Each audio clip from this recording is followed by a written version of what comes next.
Bonjour et bienvenue sur le site apprentissagevirtuel.com. Dans cette leçon, nous allons apprendre à créer une requête de sélection. Nous sommes positionnés à l'intérieur de notre base de données et nous allons activer l'onglet Créer du ruban. À droite, nous allons utiliser le bouton Création de requête.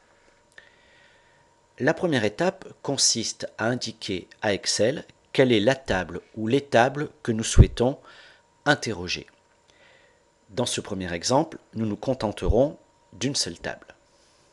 Sélectionnons la table Musique et cliquons sur le bouton Ajouter.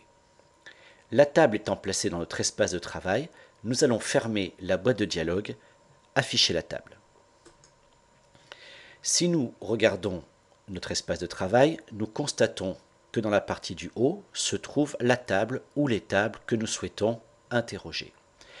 Et dans la partie inférieure, une grille va nous permettre de créer notre requête.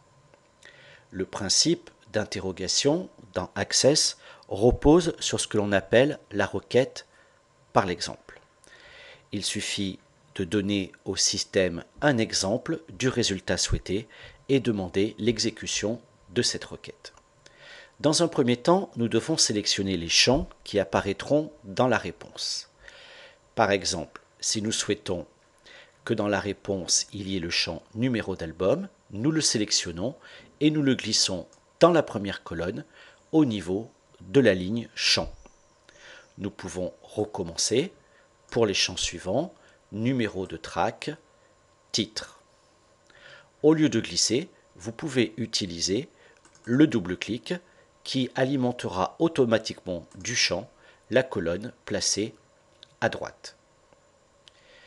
Les champs étant déterminés, nous voyons sur la seconde ligne l'origine de la table. Ici, tous les champs proviennent de la table musique.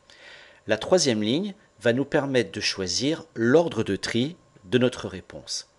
Ici, nous allons sélectionner dans la colonne titre le tri décroissant, de sorte à ce que la table réponse affiche les enregistrements par ordre décroissant.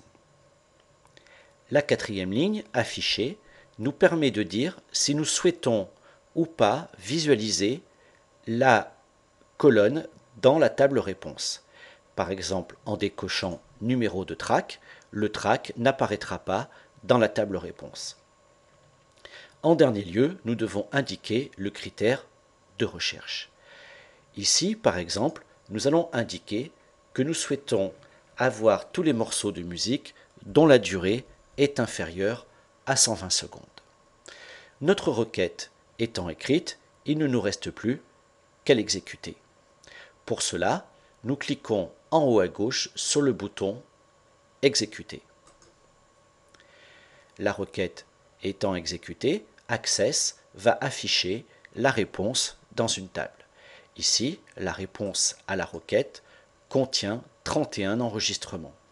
Nous pouvons constater que la durée est bien inférieure pour tous les enregistrements à 120 secondes et que la réponse est bien triée dans l'ordre alphabétique inverse des titres.